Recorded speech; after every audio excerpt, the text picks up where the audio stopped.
HDC 현대산업개발의 시가총액이 지난주 광주 아파트 붕괴 사고 이후 6,500억 원 이상 증발했습니다. 영업정지는 물론 건설업 면허 취소 가능성까지 되게 되면서 퇴출 위기감마저 감돌고 있습니다. 미 연준의 긴축 우려로 나스닥 지수가 전고점 대비 10% 넘게 하락하면서 서학개미들의 고민도 깊어지고 있습니다. 증시 전문가들은 성급하게 경기 민감주 등으로 갈아타기보다는 다음 주 FOMC 회의를 지켜보면서 대응할 것을 조언했습니다. 포스코의 철강 사업 부문을 따로 쪼개서 상장하는 물적 분할에 대해 글로벌 양대 의결권 자문사가 찬성을 권고했습니다. 외국인 주주들의 찬성표가 예상되는 가운데 최대 주주인 국민연금의 결정이 주요 변수가 될 전망입니다. 신규 출점에 제한이 걸린 편의점 업계가 재계약을 앞둔 점포를 두고 간판 뺏기 전쟁을 벌이고 있습니다. 배송과 물류의 전초 기지로 떠오른 편의점이 혁신의 실험대로 부각되면서 영토 확장 경쟁도 더욱 치열해질 전망입니다. 여러분 안녕하십니까? 투자의 깊이를 더하는 뉴스플러스 시작합니다.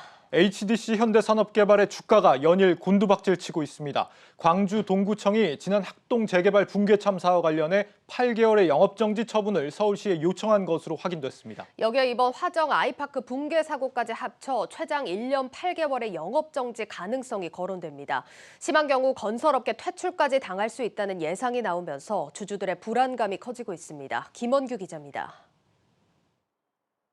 지난 11일 광주 화정동 아파트 붕괴 사고 이후 HDC 현대산업개발 주가는 8일째 떨어졌습니다. 오늘도 장중 14,300원까지 미끄러지면서 52주 최저가를 다시 썼습니다. 이번 사고 여파로 시가총액 6,500억 원이 증발해 1조 원대를 지켜내기가 힘겨워 보입니다. 증시 전문가들은 단기 조정보다 주가 하락세가 장기화될 것이라고 입을 모았습니다. 광주 화정 아이파크 입주 예정자들이 전체 철거 및 재시공을 요구한 만큼 현산이 감당해야 할 손실이 적지 않습니다. 업계에서 추산하는 손실 비용은 최소 4천억 원으로 현산의 지난해 3분기까지 누적 영업이익에 맞먹습니다. 나아가 현산이 시공하는 전국 65곳의 정비사업지 곳곳에서 계약 해지나 시공사 철회를 요구하고 있습니다. 일례로 광주시 우남 3단지 재건축 정비조합은 현산과의 계약 해지를 요구하고 있고 경기도 안양시 현대아파트 재건축조합은 현산의 시공사 참여를 반대하고 있습니다. 정부는 사고 조사 결과에 따라 합당한 책임을 분명히 묻겠다고 밝혀 가장 강력한 처벌 수위를 예고한 바 있습니다.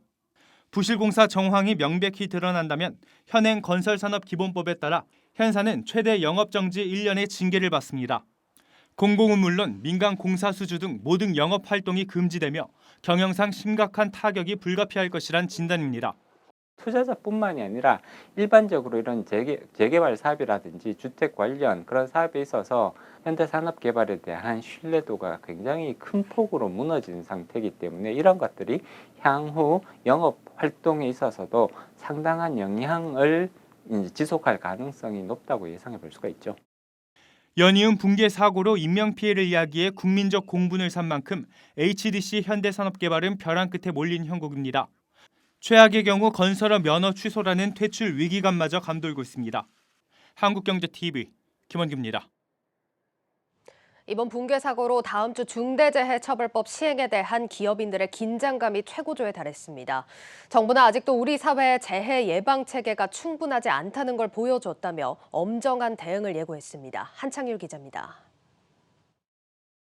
중대재해처벌법은 산업 현장에서 사망자나 부상자 2명 이상 등이 발생했을 경우 사업주나 경영 책임자에게 1년 이상의 징역 또는 10억 원 이하의 벌금을 무는 제도입니다. 법조항 일부가 여전히 모호하게 규정돼 있어 혼란이 불가피할 것이라고 경영계는 강하게 반발하고 있지만 오는 27일부터 시행됩니다. 중대재해처벌법 시행을 일주일 앞두고 터진 광주 화정동 붕괴 사고는 기업 경영 책임자들의 긴장감을 더욱 키우고 있습니다. 만약 중대재해처벌법이 시행됐더라면 현대산업개발은 1호 사례로 처벌받을 가능성이 매우 높았기 때문입니다. 이거는 공사 절차라든지 이런 것이 많이 좀 부족하고 잘못됐다. 전문가들의 의견이 나오고 있어서요. 물론 조사 중에 있긴 하지만 처벌 대상이 된다고 봐야겠죠. 정부도 이번 사고가 우리 사회의 재해 예방 체계가 충분하지 않다며 기업들이 안전보건 관리 체계 구축을 위해 실질적인 노력을 기울여야 한다고 경고이자 당부를 전했습니다. 지난 1년간 중대재해처벌법에 대해서 우려하는 목소리가 적지 않았던 반면에 광주 아파트 붕괴 사고 등 최근의 대형 사고들은 아직 우리 사회의 안전 문화, 재해 예방 체계에 개선할 점이 많다는 것을 보여줍니다. 이와 함께 기업들이 유해 위험 요인을 그대로 방치하거나 위험한 상태에서 작업을 진행하도록 지시 묵인하는 경우에는 엄정히 조사에 책임을 묻겠다고 경고했습니다. 한편 정부는 유사한 대형 사고 재발 방지를 위해 이번 주부터 현대산업개발 시공 현장에 대한 특별 감독을 실시한다고 밝혔습니다. 또 지자체와 협업을 통해 중대재해처벌법이 적용되는 50억 원 이상 건설공사를 대상으로 불시 감독을 실시해 위험 요인을 개선해 나가겠다고 설명했습니다. 한국경제TV 한창률입니다. 한편 중대재해처벌법 회피 수단이 마련되고 있다는 논란이 나온 곳 하면 이곳도 꼽힙니다. 바로 지난해 빈번한 산재 사고로 곤욕을 치렀던 포스코입니다. 개인 주주와 노조의 반대에도 오는 28일 지주사 전환과 이 철강 사업 부문 물적 분할안이 의결에 들어가는데, 그런데 이 글로벌 양대 의결권 자문사가 이에 대해 찬성을 권고한 것으로 확인됐습니다. 최대 주주인 국민연금이 어떤 판단을 내릴지 주목됩니다. 정희영 기자입니다. 포스코의 철강 사업 부문 물적 분할이 가시화되고 있습니다. ISS와 글래스루이스의 안건 분석 보고서에 따르면 오는 28일 포스코 임시주주총회에 상정될 포스코의 지주사 전환과 철강 부문 물적 분할안을 담은 안건에 찬성을 권고했습니다. ISS의 경우 분할 기업의 상장이 쉽지 않도록 정관을 변경했다는 점에서 이번 물적 분할이 주주들에게 미치는 영향은 중립적이라고 분석했습니다. 글래스루이스 역시 분할된 회사 지분 100%를 지주사가 가져가고 상장되지 않을 것이라는 점을 찬성의 근거로 내세웠습니다. 글로벌 양대 자문사의 찬성 권고에 상당 부분의 외국인 투자자들 역시 물적 분할안에 찬성할 것으로 관측됩니다. 현재 포스코의 지분 구조는 의결권이 없는 자사주를 제외한 7,500만여 주 가운데 외국인이 60.5%를 차지하고 있습니다. 해외 투자자들 같은 경우에는 우리나라 사정에 대해서 정확하게 파악하기 어렵기 때문에 본인들이 참고로 하고 있는 외국 자문사의 영향력이 매우 크다고 할 수 있습니다. 특히 우리나라 기업 입장에서 보면 외국인 지분율이 높은 대기업들 같은 경우에는 외국의 그 투자 자문사들의 자문이 좀 큰 영향을 미칠 가능성도 높습니다. 다만 물적 분할안의 경우 특별 결의 사안으로 전체 발행 주식 수의 3분의 1 이상이 찬성하고 참석 주주 수의 3분의 2 이상의 동의를 얻어야 하는 만큼 외국인 주주의 찬성만으로는 통과를 장담할 수 없는 상황입니다. 현재 포스코의 일반 개인 주주들은 물적 분할안에 극도의 반감을 보이며 청와대 국민청원에까지 물적 분할을 막아달라고 호소하고 있습니다. 포스코 주주 게시판에는 지난 18일부터 시작된 전자투표에 반대표를 행사하자는 의견도 쏟아지고 있습니다. 이에 의결권이 있는 주식 기준 11.27%를 보유한 국민연금의 결정이 주요 변수가 될 전망입니다. 이런 가운데 국민연금이 과거 LG화학과 SK이노베이션의 물적 분할 관련 주주총회 당시 자문사들의 찬성 권고에도 불구하고 반대표를 행사했던 만큼 이번 포스코의 물적 분할에 대해서도 반대표를 행사할 것이란 전망에 무게가 실립니다. 글래스루이스 역시 이번 보고서를 통해 이와 같은 이유로 국민연금이 반대표를 행사할 것이라고 내다봤습니다. 국민연금은 오는 24일 수탁자 책임 전문위원회를 열고 물적 분할안에 대한 의결권 행사 방향을 결정할 예정입니다. 이렇듯 대다수의 외국인 주주는 찬성, 국민연금은 반대가 예상되는 가운데 결국 포스코의 물적 분할안 통과 여부는 28일 임시주주총회 당일 의결권을 행사할 개인 주주들의 결정에 따라 판가름 날 전망입니다. 한국경제TV 정희영입니다. 미국 증시가 며칠째 조정을 받으면서 이 서학개미들의 불안감을 키우고 있습니다. 특히 금리 민감도가 높은 기술주가 급락을 거듭하고 있는데, 전문가들은 무리하게 가치주로 갈아타기보다 다음 주 FOMC 회의 결과를 지켜보고 대응하라는 조언을 내놨습니다. 정경준 기자입니다. 전고점 대비 10% 넘게 하락한 미국 나스닥 지수. 기술적 조정 국면에 진입했습니다. 미 연준의 긴축 속도를 둘러싸고 다시금 불확실성이 불거진 게 주 요인으로 꼽힙니다. 현재 시장에선 미 연준의 1월 금리 인상설에 더해 3월 50베이시스 포인트 인상 전망 등이 흘러나오고 있는데, 대표 시장 금리인 미 국채 10년물 금리도 요동치고 있습니다. 미 국채 10년물 금리는 올해 들어 가파르게 상승하면서 최근 1.87%까지 치솟았습니다. 2년 만에 최고치입니다. 문제는 긴축 가속화 불안으로 인해 금리 민감도가 높은 대형 기술주 등 성장주를 중심으로 조정 양상이 지속되면서 서학개미들의 불안감도 커지고 있다는 점입니다. 실제 서학개미들은 올해 들어 나스닥 100 지수의 3배를 추종하는 레버리지 ETF를 가장 많이 사들였는데 해당 주가는 현재 22%가 넘게 하락했습니다. 그 다음으로 많이 사들인 엔비디아, 애플, 마이크로소프트 등도 모두 10% 안팎의 손실을 기록 중입니다. 이와 관련해 증시 전문가들은 성급하게 경기 민감주 등 가치주로 갈아타기보다는 다음 주 미 FOMC 회의를 지켜보면서 대응할 것을 조언합니다. 결정을 내려서 대응을 하기보다는 관망하면서 성급하게 가치주가 더 간다라고 말하기도 조금 애매한 상황이라 성장주기 맞긴 한데 얘는 거의 이제 시총이 완전 크다 보니까 가치의 성격도 없지 않아 가지고 있고 금리가 올린다고 해서 얘네가 조정을 크게 받고 그럴 건 아니라고 보고 있습니다. 연준이 이제 시장이 걱정하고 있는 부분들을 좀 일부 해소시켜주지 않을까라고 생각이 들고 있고요. 1월 FOMC에서 그런 부분들이 명확해지면은 금리가 안정화되지 않을까라고 보고 있습니다. 다음 주 예정된 미 FOMC 회의에서 연준이 시장 달래기에 나서면서 나스닥 급락세가 일부 진정될 것이라는 관측에 무게가 실리고 있습니다. 한국경제TV 정경준입니다.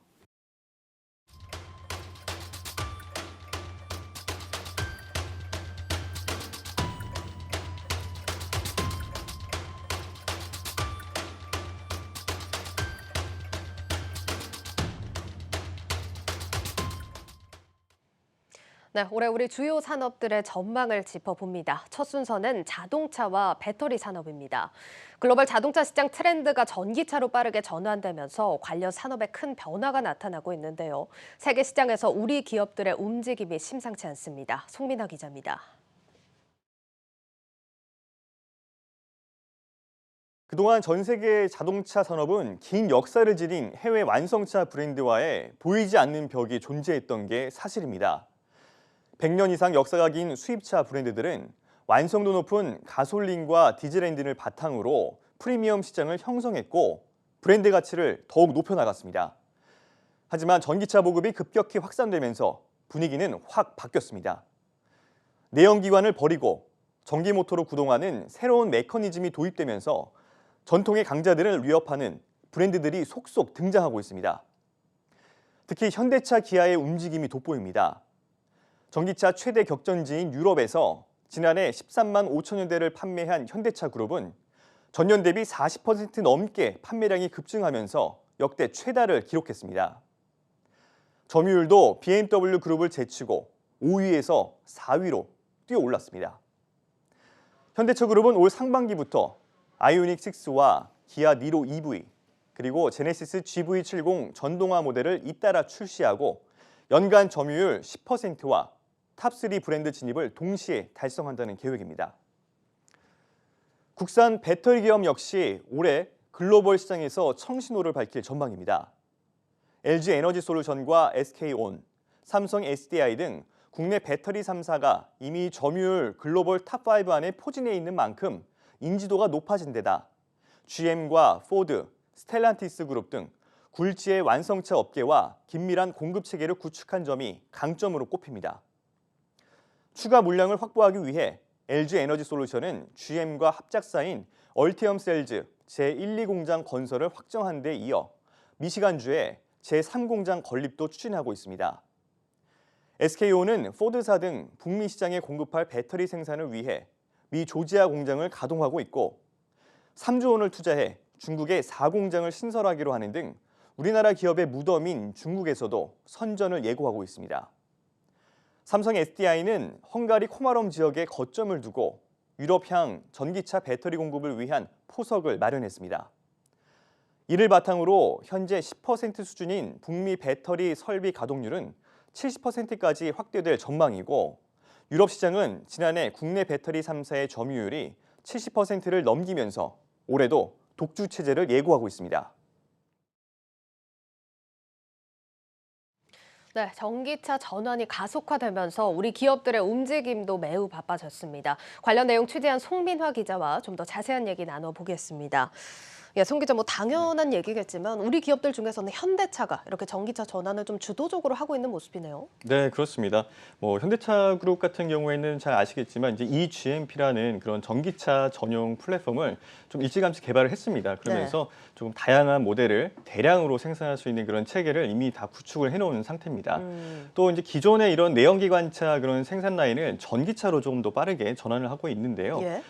그룹은 이제 최근에는 연구개발 인력까지 이제 전기차 개발 부서로 좀 대거 이동을 시키기도 했습니다. 정혜선 현대차그룹 회장이 올해 신년사에서 이제 친환경 톱티어 브랜드로 위상을 확고히 하겠다라고 말한 바가 있는데요.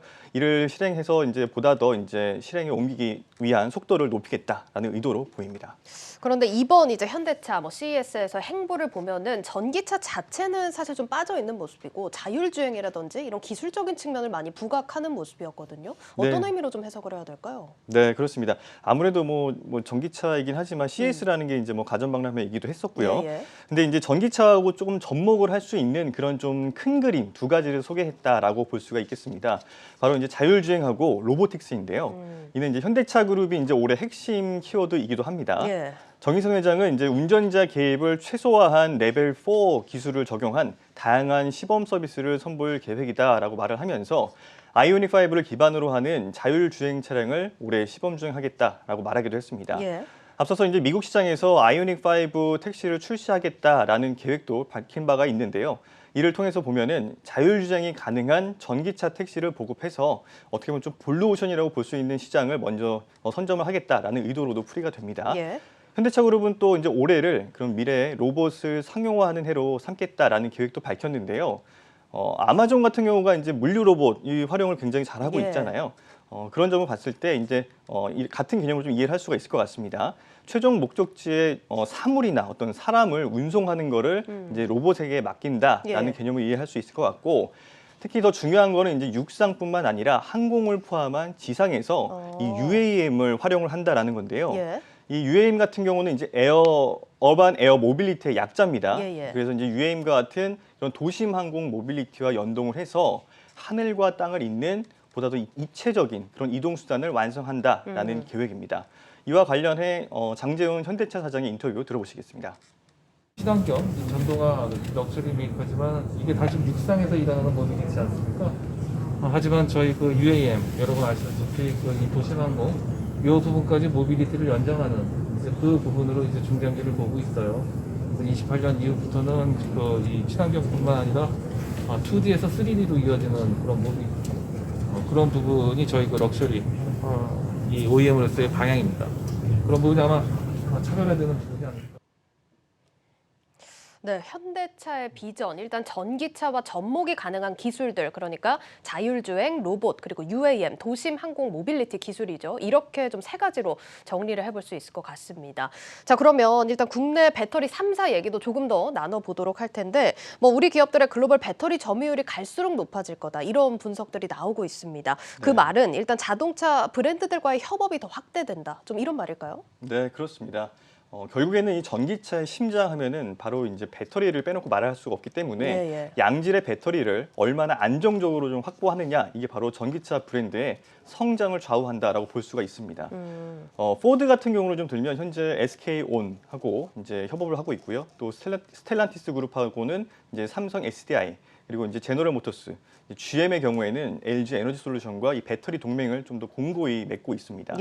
자동차 업계는 이를 바탕으로 좀 다양한 종류의 전기차를 출시한다라는 계획도 밝혔는데요. 이 배터리 기업 입장에서도 좀 더 안정적으로 미래 먹거리를 확보할 수 있다라는 점에서 윈윈 전략이다라는 평가를 내리고 있습니다. 최근 다양한 종류의 전기차를 선보인 이 GM의 경우도 안정적인 배터리 물량을 좀 확보해서 시장 점유율을 높인다라고 밝힌 바가 있는데요. 이와 관련한 메리 바라 GM 회장 인터뷰 한번 같이 보시겠습니다. That has scale and flexibility. That's designed to provide GM's EV customers with longer range, faster charging times at lower cost, while providing our designers and engineers with the kind of freedom to create vehicles they previously could only dream about. And that's Ultium, a revolutionary vehicle platform that can be used to make EVs ranging from compact crossovers to trucks to sports cars. 네, 지금 뭐 배터리 기업들과 자동차 회사들 이렇게 합작으로 사업을 이어가는 모습을 좀 활발하게 확인을 해볼 수가 있는데 지금 한 가지 더 생각을 해볼 수 있는 점이 일단 전기차 회사 기술이 어느 정도 수준에 올라왔다라고 한다면 이 배터리를 뭐 자체적으로 개발을 할 수도 있는 거고 그런 리스크들이 있기 때문에 사실 배터리 회사들의 성장성에 대해서는 이 업계에서는 어떻게 보고 있는지 궁금합니다. 네, 일부에서는 그런 분석도 이제 충분히 있을 수 있는데요. 예. 이제 업계에서의 시각은 조금 달랐습니다. 이제 결국엔 기술력의 차이가 계속 이어질 것이다라고 보고 있는 건데요. 예. 이 주행 가능 거리를 늘리려면 결국에는 이 배터리의 그 니켈 함유량을 더 늘려야 됩니다. 대신에 이 배터리 화재와 같은 그런 위험 요소를 좀 관리해야 하는데요. 예. 이 모든 것들이 다 기술력을 요하는 상황입니다.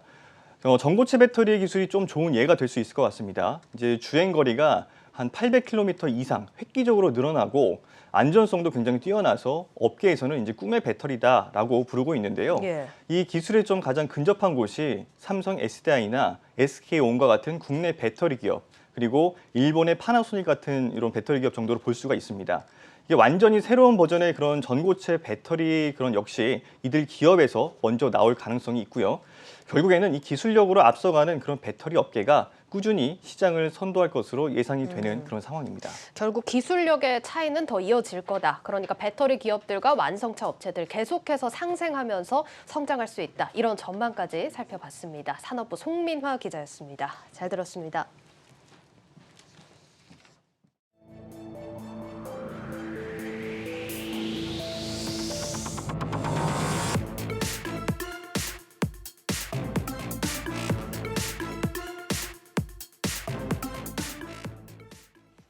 요즘 편의점 업계가 말 그대로 이 간판 뺏기 전쟁 중입니다. 근거리 출점 제한 탓에 매장을 새로 내기 어렵다 보니 재계약 점포를 놓고 쟁탈전을 벌이고 있는 건데 특히 세븐일레븐을 운영하고 있는 롯데가 미니스톱 인수를 추진하면서 CU와 GS25에 이어 3강 체제가 굳어질지 관심입니다. 신선미 기자입니다. 뒤늦게 인수전에 뛰어든 롯데그룹이 입찰자 중 가장 높은 금액인 3천억 원을 제시하며 미니스톱 인수에 한 발 다가섰습니다. 4년 전인 2018년 롯데가 미니스톱 인수전에 참여했을 때 제시했던 4천억 원보다는 낮아졌지만 당초 시장에서 추산한 적정 인수 가격인 2천억 원보다는 높은 수준입니다. 유통업계에선 편의점 빅2인 CU와 GS25에 대한 추격보다 뒤쫓고 있는 이마트 24와의 격차를 더 벌리기 위한 롯데의 배팅이란 분석이 나옵니다. 롯데로선 신세계가 미니스톱을 품으면 빅3 경쟁에서 이탈하고 동시에 3위 자리까지 위협받는 가장 나쁜 경우의 수에 처할 수 있었던 만큼 결단을 내린 것이란 설명입니다. 하지만 롯데가 미니스톱을 인수한다 해도 집토끼 지키기 전략을 어떻게 구사하느냐가 중요합니다. 5년간의 계약이 만료되는 미니스톱 가맹점주들은 다른 편의점으로 간판을 바꿔 달 수 있기 때문입니다. 과거 세븐일레븐은 로손, 바이더웨이를 인수하면서 업계 2위 자리를 기대했지만 점포수 증가 효과는 기대에 미치지 못했습니다. 어쨌든 편의점은 점포수가 되게 중요한 부분이고 1년에 순증으로 봐서 한 600개 정도가 늘어나고 있는 상황이니까 그렇게 봐서 한 4년의 시간을 땡긴 거지 않습니까? 그들이 다시 어떻게 그 집토끼를 지키느냐의 문제인 거라서. 더욱이 올해는 국내 전체 편의점의 약 10%에 달하는 5천여 개 가맹점이 재계약을 앞두고 있습니다. 롯데는 미니스톱 점주뿐만 아니라 기존 세븐일레븐 점주와의 재계약도 신경 써야 하는 상황인 겁니다. 올해 편의점 간판 쟁탈전은 유독 뜨거울 전망인 가운데 한국 미니스톱 매각주관사는 이르면 이번 주 우선 협상 대상자를 발표할 예정입니다. 롯데가 최종 우선 협상 대상자로 선정되면 세부적인 계약 내용과 함께 매각가 조정에 들어갈 것으로 보입니다. 한국경제TV 신선미입니다. 유통업계 편의점 쟁탈전 그 속사정들을 들여다보겠습니다. 산업부 박승환 기자 나와 있습니다. 안녕하십니까. 박 기자. 네, 안녕하세요. 이 미니스톱이 4년 전에도 매물로 나왔던 적이 있다면서요? 네, 맞습니다. 한국 미니스톱은 일본 이윤그룹이 지분 100%를 가지고 있습니다. 지난 2018년에도 매각을 추진했지만 최종 불발된 바 있는데요. 당시에도 세븐일레븐을 운영 중인 롯데그룹이 유력 인수 후보였습니다. 이번 인수전에서 롯데는 예비 입찰에 참여하지 않았다가 본 입찰에 전격 참여를 선언하며 시장에 관심을 끌었습니다. 네, 곧장 본입찰로 직행했다. 이건 뭘 의미하는 겁니까? 네, 신세계그룹을 의식했다고밖에 볼 수 없을 것 같습니다. 편의점 이마트 24를 운영 중인 신세계가 미니스톱을 가져가면 업계 3위 자리를 위협받게 되기 때문인 거죠. 지난해 이들은 이베이 코리아 인수전에서도 치열한 눈치 싸움을 벌였는데요. 이베이를 놓친 롯데가 미니스톱도 신세계에 넘겨줘선 안 된다고 판단한 겁니다. 김익성 동덕여대 교수의 분석입니다. 신세계 이마트와 이 기존 경쟁 구도에서 심리적으로 더 이상 지면 안 된다는 그 압박감이 작동을 저는 했으리라고 봅니다.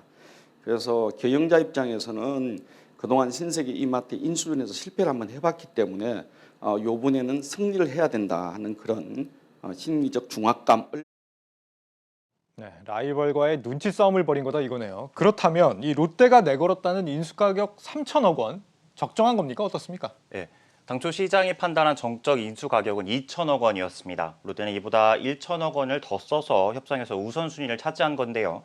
신세계 이마트가 이베이 인수에 3조 4천억 원을 지출한 만큼 자금 동원력에서도 롯데가 조금 더 유리한 상황이라고 할 수 있습니다. 예. 다만 지난 2018년 매각이 결국 불발된 것도 가격을 두고 입장차를 좁히지 못했기 때문이어서 최종 결과는 끝까지 지켜봐야 할 것 같습니다. 시장에서 2천억 원에 봤는데 3천억 원에 사겠다. 그럴 만한 가치가 있는지 한번 살펴보죠. 롯데한테 미니스톱 인수 어떤 의미가 있는 겁니까? 예, 배경을 좀 이해할 필요가 있습니다. 편의점업계는 지난 2018년에 새로운 점포 오픈을 제한하는 자율계약을 맺은 바 있습니다. 지나친 출혈 경쟁을 막기 위한 조치였는데 기존 점포 50m에서 100m 내에선 신규 점포를 만들 수 없도록 한 겁니다. 협약 기한은 당초 2021년 말에서 3년 연장돼 2024년 말까지 적용되는데요. 미니스톱 인수는 이를 어기지 않고 단번에 2,600여 개 점포를 늘릴 수 있는 기회인 셈입니다. 네, 업계 전반적으로 지금 신규 출점이 어려운 상황이기 때문에 다른 매장을 흡수하는 효과가 더 클 수 있다 이런 거네요. 맞습니다. 게다가 미니스톱은 편의점 내 즉석식품에서 강점을 가지고 있죠. 다만 기존 미니스톱 점포들이 주요 상권에서 떨어져 있다는 점은 좀 아쉽다는 게 업계 평가입니다. 이는 실적 부진으로 이어졌는데 2020년 기준 매출이 1조 795억 원, 영업 적자는 143억 원을 기록했습니다. 네. 무엇보다 인수 후에 소속점주들이 경쟁사로 옮기겠다고 해도 막을 수 없어서 부담으로 작용할 것 같습니다. 이 편의점이 호황이라고 들었는데 오히려 적자를 봤네요, 미니스톱은. 이러면 이제 인수를 한다는 게 무조건 이득이 아닐 수도 있겠는데요? 맞습니다. 이번 인수전의 주인공인 롯데가 과거에 비슷한 경험을 겪었습니다. 세븐일레븐은 지난 2000년과 2010년에 각각 로손과 바이더웨이를 인수한 바 있는데요. 당시 인수로 몹시 부풀리기를 시도했지만 실제 효과가 기대에 미치지 못하며 좀처럼 선두권 진입에 힘겨워하는 모습입니다. 네. 롯데가 편의점 브랜드의 화학적 결합이 쉽지 않다는 것을 경험적으로 알고 있었을 텐데도 인수에 나선 셈이죠. 그런 경험이 있었음에도 또다시 인수를 추진할 정도로 뭔가 이렇게 절박한 이유가 있지 않을까 짐작해 볼 수 있겠는데 롯데나 신세계 이런 리스크를 감내하면서까지 미니스톱을 인수하려는 이유 뭐라고 할 수 있을까요? 네, 편의점 몸값이 오른 이유 4가지 정도로 추려봤습니다. 먼저 가장 중요한 부분인 가격 경쟁력에서 더 이상 대형마트에 뒤지지 않고 있습니다. 소비자들이 익히 알고 있는 2+1이나 맥주 4캔 10,000원 등의 할인 행사가 편의점에서 먼저 시작됐다고 하고요. 네. 이에 편의점이 모든 계층에게 대형마트에 비교해도 값이 싸다는 인식을 주는데 성공했다고 평가가 나오고 있는 거죠. 그렇죠. 뭐 요즘에 이제 편의점이 비싸다는 느낌은 확실히 좀 덜한 것 같아요. 맞습니다. 실제 데이터로도 확인이 되는데요. 네. 편의점에서의 가정 간편식 판매액은 코로나 기간 2년 동안 연평균 10%씩 성장한 것으로 집계됩니다. 또 하나는 콜래보레이션이나 실험적 제품을 선보이는 장으로 활용할 수 있다는 강점도 있는데요. 식품기업이 만든 신제품을 편의점에 내놓음으로써 주 이용층이자 미래 소비자인 청소년들의 반응을 살펴볼 수 있다는 의미입니다. 확실히 좀 레트로한 감성을 자극하는 그런 상품들이 요즘 편의점에서 좀 많이 찾아볼 수 있던데 유통기업들이 여기서 좀 실험을 해볼 수 있다 이런 의미군요. 편의점을 근데 주로 이용하는 게 청소년들이었습니까? 맞습니다. 저도 이번에 알게 됐는데 청소년들이 주로 구매하는 가공유 판매량이 이를 증명한다고 합니다. 네. 이 바나나 맛 우유나 딸기 우유가 대표적인 상품이라고 하는데요. 코로나19가 터진 2020년 판매액이 이전해와 비교해 9% 이상 줄어들었는데 학생들의 등교가 중단되면서 편의점 방문도 급감했기 때문이란 분석입니다. 문경선 유로모니터 연구원 인터뷰 확인해 보시죠. 편의점 같은 경우는 뭐 1인 가구, 직장인들을 대상으로 하는 이제 채널이다라고들 많이 생각하셨는데 요즘은 그게 완전히 좀 바뀐 것 같아요. 그래서 중고등학생들이 편의점에서 굉장히 많은 활동들을 합니다. 친구들이랑 이제 뭔가 사교 활동도 하고 또 편의점에 있는 여러 가지 라면이나 이런 음식들을 조리해서 먹으면서 신제품까지로 출시가 되기도 할 정도로 배달과 물류 전초 기지를 활용할 수 있다는 점도 편의점의 강점입니다. 유통업체들은 온라인 시장 비중이 커지면서 풀필먼트 설비가 절실한 상황인데요. 풀필먼트는 판매 상품을 보관하고 재고 관리, 포장, 출하, 배송까지를 단번하게 처리하는 시스템입니다. 도심 내 비교적 작은 규모의 매장을 마이크로 풀필먼트로 사용이 가능한데 편의점 공간을 이커머스의 전초 기지로 삼을 수 있다는 점도 편의점에 관심을 드리는 이유입니다. 그러니까 당장의 실적보다도 이 다양한 잠재적 활용 가치들을 눈여겨보면서 편의점 인수가 매력으로 부각되고 있다라는 소식까지 들어보겠습니다. 산업부 박승환 기자였습니다. 잘 들었습니다. 감사합니다.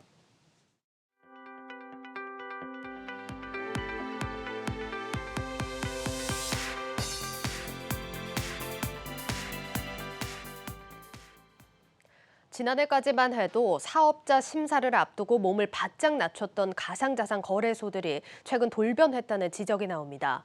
한동안 자제하던 코인 상장 경쟁을 재개하는가 하면 대출 규제 분위기 속에서 무이자 주택 대출까지 늘리고 있는 건데 금융당국의 시선이 곱지 않습니다. 조현석 기자입니다. 가상자산 거래소 코인원의 채용 홈페이지입니다. 다음 달 6일까지 경력직 100명을 공개 채용하면서 5천만 원의 무이자 사내 주택자금 대출 지원을 조건으로 내걸었습니다. 입사 후 1년 이상 된 재직자들 대상으로 무이자 주택 구입 자금 대출 지원을 무이자 주택자금 대출은 최근 인재영입 경쟁을 벌이는 가상자산 거래소들이 너도 나도 꺼내든 사내 복지 제도입니다. 업계 1위 업비트와 2위 빗썸은 1억 원까지 무이자 대출이 가능한데 국내 대기업과 견줘도 좋은 조건입니다. 삼성전자, 현대차는 관련 대출 제도가 없고 LG전자는 최대 7천만 원에 불과합니다. 거래소들의 이 같은 행보는 집값을 잡기 위해 대출 억제에 주력하는 정부와 결이 다르다는 점에서 주목됩니다. 민간 기업의 사내 대출까지 정부가 간섭할 순 없지만 지난해 사업자 신고 전엔 정부 눈치를 보며 몸을 낮췄던 것과 비교하면 태도가 크게 달라졌기 때문입니다. 주택대출뿐 아니라 사업자 승인 이후 거래소들의 코인 상장 전략도 돌변했습니다. 지난해 9월 사업자 심사 통과를 앞두고 부실 코인을 퇴출시키는 등 건전성을 강화하는 듯했던 거래소들은 최근 다시 코인 숫자 늘리기 경쟁을 벌이고 있습니다. 실제 4대 거래소가 사업 승인 후 현재까지 신규 상장한 코인만 무려 40개에 이릅니다. 숫자로만 보면 작은 거래소가 하나 더 생긴 셈입니다.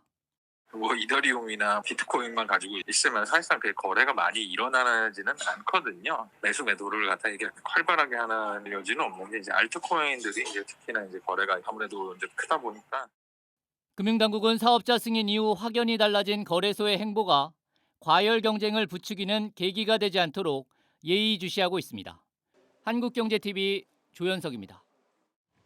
규모가 작은 수제 맥주 업체와 증류주 업체들이 시대에 맞지 않는 국세청 규제로 홍역을 앓고 있습니다.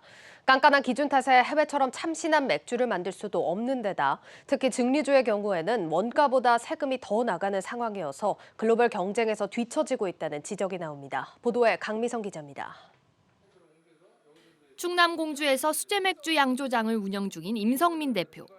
남은 빵 조각으로 맥주를 만들어 대박이 난 한 영국의 맥주 업체처럼 빵 맥주를 출시하고자 했지만 돌아오는 건 불법이라는 답변이었습니다.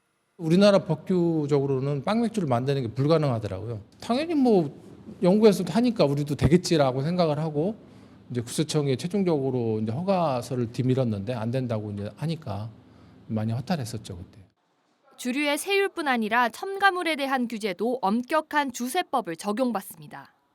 외국의 경우 주류에 넣지 말아야 할 재료만 명시하고 자유롭게 재료를 사용할 수 있지만 우리나라는 명시한 재료 외엔 넣을 수 없습니다. 술을 관장하는 기관이 이제 국세청인데 산업혁신이나 식품 안전 차원에서 봤을 때 국세청보다 훨씬 더 잘할 수 있는 기관들이 있거든요. 세금을 매기기 좋아야 되잖아요. 그러다 보니까 여러 가지 이제 제도를 이제 규제하기 편하게끔. 세수 증대를 위해 가격에 세금을 매기는 종가세 체계를 고집하는 것도 문제입니다. 모든 주종을 종량세로 적용하는 대다수 OECD 국과 달리 한국은 3년 전 맥주와 막걸리만 종량세로 전환했는데요. 소주는 여전히 종가세를 적용받아 가격의 72%를 세금으로 내야 하는데 증류식 소주의 경우 원가보다 세금이 더 높아 시장 활성화에 걸림돌이 되고 있다고 말합니다. 팔고 있는 술이 10,000원이라고 그러면은 그거를 지금 종가세에서는 지금 10,000원에 나가지만 종량세로 하면은 그게 한 7,000원 이 정도로 세금이 낮아져요. 종가세에서는 우리가 세계를 경쟁할 수 있는 술을 만들 수가 없어요. 그게 제일 안타까운 거지. 규모가 작은 수제 맥주와 증류주 업계의 글로벌 경쟁력을 키우기 위해선 현장의 목소리를 반영한 주세법 개정이 필요하다고 입을 모읍니다. 한국경제TV 강미선입니다. 국내 이동통신 3사가 새 학기를 앞두고 어린이 전용 스마트폰을 선보였습니다. 저출산 시대에 어린이를 겨냥한 마케팅이라니 이례적인데 알고 봤더니 나름의 전략적인 이유가 있었습니다. 방서후 기자입니다. 전수연 씨는 요즘 9살 딸아이와 부쩍 가까워졌다고 기뻐합니다. 스마트폰에 쓴 일기를 엄마에게 보여주고 학교 다니랴 학원 다니랴 바쁜 모습도 엄마와 공유하기 시작했다는 겁니다. 저희 아이의 위치를 사진으로 캡처를 해서 저한테 보내주니까 집에서 그냥 집안일을 하고 있어도 좀 덜 불안하고 그리고 저희 아이의 그 하루 기분을 여기 앱으로 보여주더라고요. 그래서 저희 아이의 기분이 어떤지를 파악해서 제가 대처할 수 있는 그런 상황을 만들어주기도 하고. 휴대폰 사용 연령이 낮아지면서 어린이에게도 스마트폰은 필수품이 됐습니다. 어린 시절 사용하던 통신사를 성인이 되어서도 그대로 이용하는 경우가 많아 통신사 입장에선 어린이들이 잠재적인 미래 고객입니다. 통신사들이 무료 교육 콘텐츠나 키즈 전용 요금제 등으로 무장한 키즈폰을 앞세워 생애 첫 스마트폰 고객 잡기에 나서는 것도 이런 이유 때문입니다. 가장 적극적인 통신사는 LG U+입니다. 5번째 키즈폰인 U+ 키즈폰 위드 리틀 카카오 프렌즈폰 5는 단순히 자녀의 스마트폰 사용을 제한하기보다는 부모와의 소통을 통해 올바른 스마트폰 습관을 들이도록 했습니다. 자녀와 부모 간에 상호 소통할 수 있도록 기록장이라는 메뉴와 칭찬 스티커를 통해서 약속을 달성한 경우에 보호자께서 그 프리모드 쿠폰을 줄 수 있는 기능들이 새롭게 추가되었습니다. SK텔레콤의 잼 꾸러기폰은 자기주도 학습 특화폰입니다. 옥스포드 대학 출판부의 영어 도서 207권이 담긴 리딩 앤 애플리케이션 앱이 탑재돼 있고 일반 스토어에서 다운로드 받을 수 없는 네이버 오늘의 영어 회화와 단어 퀴즈 앱을 기본으로 사용할 수 있도록 했습니다. KT는 인기 애니메이션 신비 아파트 캐릭터를 담은 신비 키즈폰 2와 함께 만 12세 이하 어린이 전용 요금제인 5G LTE 주니어 요금제 3종도 출시했습니다. 보호자의 통신사와 상관없이 무제한 음성 통화가 가능한 것이 특징입니다. 고객 충성도를 무엇보다 중요하게 여기는 통신사들에게 키즈폰 시장이 새로운 승부처로 떠오르고 있습니다. 한국경제TV 방서호입니다. 금융사들의 디지털 전환 경쟁이 올 들어 새 국면을 맞고 있습니다. 금융을 넘어 생활형 플랫폼으로 진화하고 있는 건데 그 치열한 주도권 경쟁 오늘부터 집중 조명하겠습니다. 오늘은 먼저 파격적인 수수료 조건을 내걸고 배달앱에 도전하고 있는 금융사 소식을 전민정 기자가 전해드립니다. 서울 광진구에 있는 한 고깃집. 영업시간 제한으로 최근 배달을 시작한 이곳은 신한은행의 배달앱을 이용하면서 높은 중개수수료 부담을 덜 수 있게 됐습니다. 다른 앱은 7%에서 16%까지 수수료가 비싼데요. 그 땡겨유는 단 2%의 수수료가 된다고 해서 굉장히 유용하게 이용하고 있습니다. 이틀 후에나 입금이 됐는데 지금은 매출하는 당일날 바로 입금이 됩니다. 신한은행의 배달앱 땡겨요는 낮은 수수료와 빠른 정산 시스템으로 소상공인들의 부담까지 덜어주는 상생의 가치를 실현하고 있습니다. 신한은행은 전자금융결제 대행업에 직접 뛰어들어 중개수수료를 기존 배달앱의 5분의 1 수준으로 크게 낮추고 가맹점주들에게 결제 금액의 당일 입금도 보장해주고 있습니다. 또 결제와 배달 정보 등을 기반으로 금융 사각지대에 놓인 소상공인과 라이더를 대상으로 한 전용 대출 상품도 내놨습니다. 라이더 입장에선 그 대출이 되게 어려운 상황인데 신한은행에서 저렴한 금리로 대출 상품이 나와서 그 부분을 이용해서 좀 생활하는 데 있어서 많은 장점이 되고 도움이 되고 있습니다. 신한은행은 배달앱을 통해 당장 수익을 늘리기보다는 이용자의 금융, 비금융 데이터를 확보해 본업인 금융 서비스를 확장하는 데 초점을 맞췄습니다. 배달과 거래 데이터를 모아 이용자에게 다양한 금융 혜택을 주는 대신 소비자, 입점 가맹점, 배달 라이더 대상 특화 금융 상품을 만들어 수익성을 확보하는 전략인 겁니다. 또 소상공인들에게 고객 데이터를 제공해 단골 손님들을 위한 서비스를 스스로 개발할 수 있도록 하는 등 시장의 선한 조정자로서의 역할도 자처했습니다. 너도 살고 나도 사는 우리 동네 배달앱을 슬로건으로 내걸고 있고요. 이용자인 고객과 가맹점인 소상공인, 배달 라이더까지 참여자 모두에게 혜택이 돌아가는 착한 플랫폼을 추구합니다. 우리 삶의 가장 중요한 먹거리를 연결고리로 소상공인들에게 조금이라도 도움이 되었으면 합니다. 땡겨요는 현재 서울 광진구, 강남구 등 6개 지역에서만 서비스 이용이 가능하지만 조만간 서울 전 지역으로 확대될 예정입니다. 과도한 배달 수수료 논란 속에 은행이 만든 상생 배달앱이라는 차별화된 전략을 내세운 신한은행. 기존 배달앱 업계에 신선한 자극을 주는 매기 역할을 할 수 있을지 관심이 모아집니다. 한국경제TV 전민정입니다. 중소기업인들이 공정거래위원회에 치솟는 원자재가에 맞춰 납품단가 연동제를 도입해야 한다고 강조했습니다. 김기문 중기중앙회장은 오늘 조성욱 공정거래위원장을 초청해 간담회를 갖고 치솟는 원자재 가격을 납품대금에 반영하지 못하는 등 납품단가 제값받기 문제가 중소기업인들의 가장 큰 어려움이라며 이를 해소하기 위해 공정위가 적극적인 대책을 마련해 주길 바란다고 말했습니다. 이에 대해 조성욱 공정위원장은 중소기업인들의 건의사항을 면밀히 검토할 계획이며 앞으로도 중소기업인들과 만남을 통해 현장의 목소리를 듣고 정책에 반영하기 위해 노력하겠다고 답했습니다.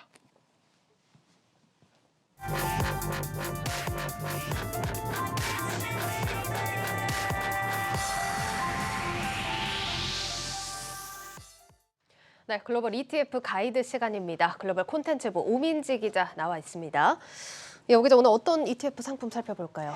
네, 오늘은 분산 투자의 끝판왕인 ETF 상품을 가져왔습니다. 예. 이 세계 증시 전반에 투자하는 ETF인데요. ACWI와 VT가 오늘의 주인공입니다. 오늘은 두 개 다 살펴보는 겁니까? 네, 맞습니다. 이 두 상품이 글로벌 증시에 투자하는 대표적인 ETF인데요. 예. 주식 투자를 하고는 싶지만 개별 종목으로는 자신이 없고 또 세계 증시가 화랑을 맞을 것이다 이렇게 기대하시는 분들이라면 네. 한 번쯤 생각해 볼 만한 상품입니다. 다만 이 두 종목 모두 글로벌 증시에 투자하고 있다 보니 어디에 투자해야 할지 고민하시는 분들이 계실 것 같아서 오늘은 예. 비교 분석을 해보려고 합니다. 알겠습니다. 분산 투자 원하시는 분들은 또 관심 가져보시면 좋을 것 같은데 어떤 상품들입니까? 네, 먼저 ACWI ETF부터 살펴보도록 하겠습니다. 티커명이 ACWI고요. 세계 최대 자산운용사 블랙록의 상품입니다. 예. 블랙록의 아이쉐어즈 브랜드를 사용하고 있고 기초 지수는 MSCI ACWI 인덱스를 추종하고 있습니다. 이 지수는 모간 스탠리 캐피탈 인터내셔널 지수로 선진국과 신흥국의 주요 기업으로 구성돼 있습니다. 출시일은 2008년 올해로 15년 차를 맞았고요. 보수는 0.32%, 운용 규모는 1,816억 달러 수준입니다. 예, 첫 번째 ACWI 블랙록 상품이고 두 번째가 VT ETF입니다. 뭐 이제 ETF에서 V 나오면 운용사가 어딘지는 알겠어요. 네. 뱅가드죠? 네, 뱅가드 토탈 월드 스탁 ETF가 VT ETF입니다. 예. 이 VT의 운용사인 뱅가드사도 세계 3대 자산운용사에 속하는 대형 운용사고요. 상장일은 2008년으로 ACWI와 같은 해에 상장을 했고 운용 보수는 0.08% 좀 낮습니다. 또 운용 규모는 2,628억 달러입니다. 네, 일단 둘 다 글로벌 증시 전반에 투자를 한다고 했는데 그럼 성격도 좀 비슷하겠어요? 네, 그래서 고민하시는 분들이 많으신데요. 예. 세 가지 포인트로 한번 비교해 보려고 합니다. 두 상품은 모두 글로벌 증시에 투자하고 있지만 투자 대상의 차이가 있는데요. VT는 약 9,200여 개에 달하는 기업에 투자를 하고 있고 네. HWI는 전체 약 2,300여 개 기업에 투자하고 있습니다. 약 4배 정도 차이가 나는 기업 수죠. 생각보다 좀 차이가 큰 모습을 좀 확인해 볼 수 있는데 어떤 점이 다른 겁니까, 그럼? 미미하게 좀 다른 점이 있습니다. 네. HWI는 글로벌 시장에서 대형 또 중형주를 투자하고요. VT는 소형주까지 포함이 됩니다. 이 VT도 대형 기업들의 비중이 높은 편이지만 네. 보시는 것처럼 HWI에 비해서는 규모가 작은 기업들의 비율이 높은 편입니다. HWI는 대형 기업의 경우 90% 넘게 대형주들이 차지하고 있죠. 네. 이렇다 보니 VT의 기업 수가 확연하게 차이가 나는 겁니다. 정말 내가 분산 투자 제대로 한번 해보겠다 하시는 분들은 VT, 하지만 우량주를 위주로 좀 투자하겠다 하시는 분들은 HWI가 더 매력적으로 느껴지실 수 있겠습니다. 예, HWI는 대형 중형주, 그리고 뭐 VT 같은 경우는 HWI에 비해서는 규모가 작지만 더 많은 기업에 투자를 하고 있다. 이렇게 네. 좀 정리를 해보면 좋을 것 같습니다. 자, 그러면 국가별로도 아무래도 또 많이 나눠져 있을 것 같은데 사실 국가마다 다 특징도 다르고 성격도 다를 것 같아서 좀 어떻습니까? 맞습니다. 이 국가별로도 규제나 리스크가 다르기 때문에 예. 어느 국가에 많이 투자하고 있는지 궁금하신 분들 많으실 겁니다. 두 상품 모두 미국 기업이 압도적으로 많습니다. 약 60%의 비중으로 미국 기업이 많이 차지하고 있고요. 예. 그 다음으로는 일본과 영국으로 순위가 같습니다. 이 10위권 국가들을 정리해 봤는데 보시는 것처럼 유사한 비중으로 들어가 있습니다. 네, 또 한 가지 제가 말씀드리고 싶은 부분은 두 상품의 운용 보수가 다르다는 점입니다. 보수가 HWI는 보수가 0.32%, VT의 경우는 0.08%로 약 4배 정도 차이가 납니다. 적지 않은 차이기 때문에 장기적으로 투자를 하시는 경우는 운용 보수가 적은 편을 고르는 것이 유리하실 수 있겠죠. 네, ETF 하면 또 운용 보수 중요한 만큼 이 부분도 체크를 하셔야 할 것 같고요. 오늘 비교해서 이렇게 살펴보니까 장단점이 정말 뚜렷하다라는 생각이 듭니다. 뭐 분산 투자인 만큼 아무래도 장기 보유를 하시려는 분들 많을 것 같으니까 또 운용 보수 체크해 보시면 좋을 것 같고요. 유의해야 할 점은 마지막으로 없을까요? 네, 간략하게 말씀드리면 아무래도 분산 투자다 보니까요. 이 증시가 굉장히 화랑일 때는 종목들에 비해서는 수익률이 아쉬울 수 있습니다. 이런 점은 좀 아쉬운 부분, 유의하실 부분이 되겠지만 예. 위험성을 최소화할 수 있다는 확실한 장점이 있기 때문에 고려하시면 좋을 것 같습니다. 네, 여기까지 듣겠습니다. 성장기업부 오민지 기자와 함께 했습니다. 잘 들었습니다.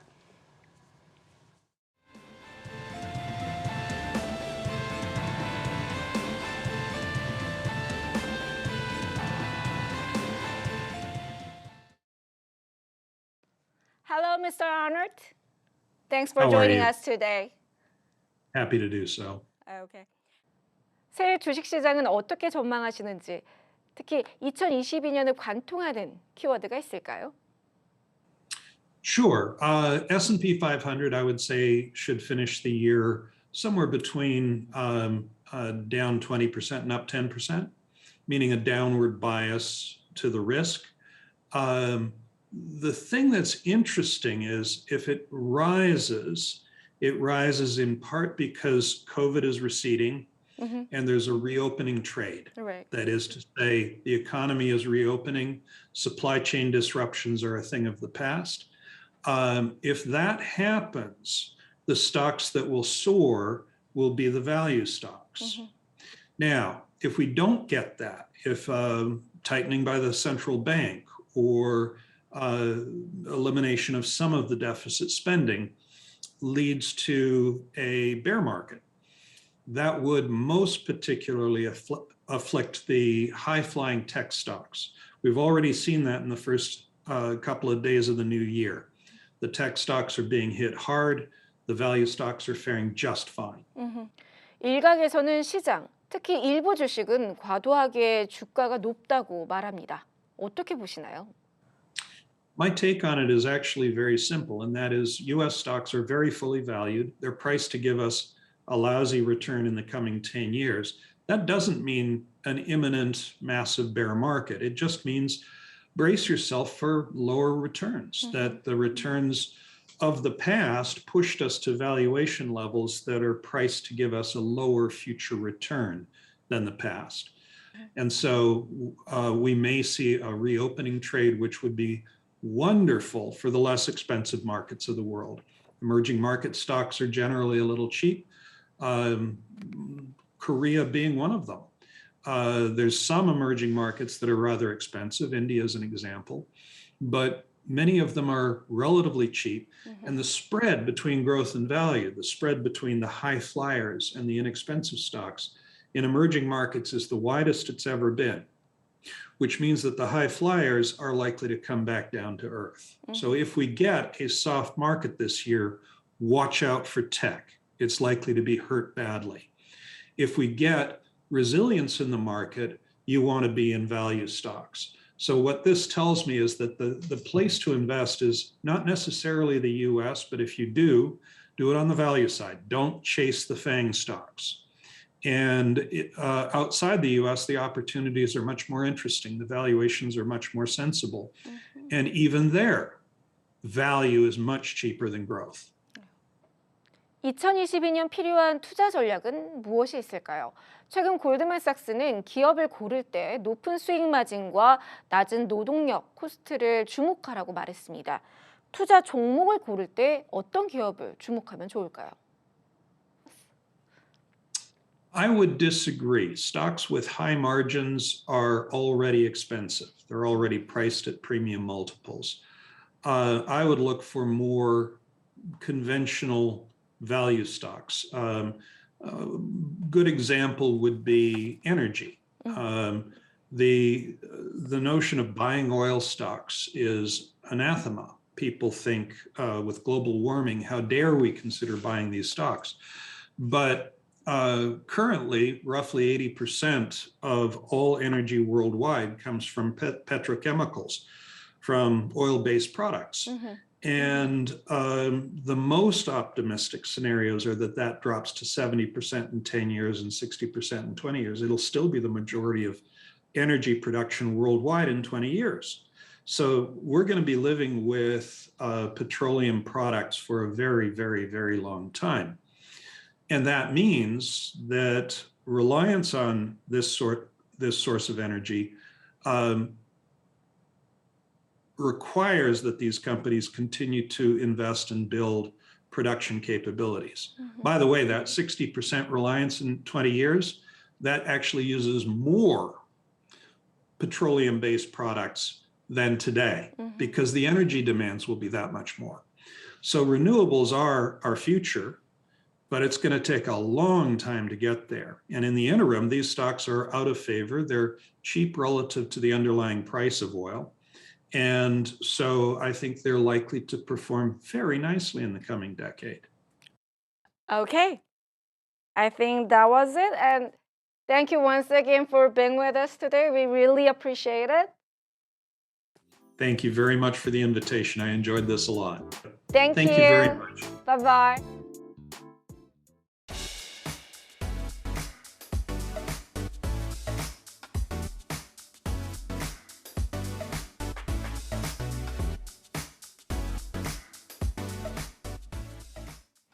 뉴스플러스를 마치겠습니다. 여러분 고맙습니다.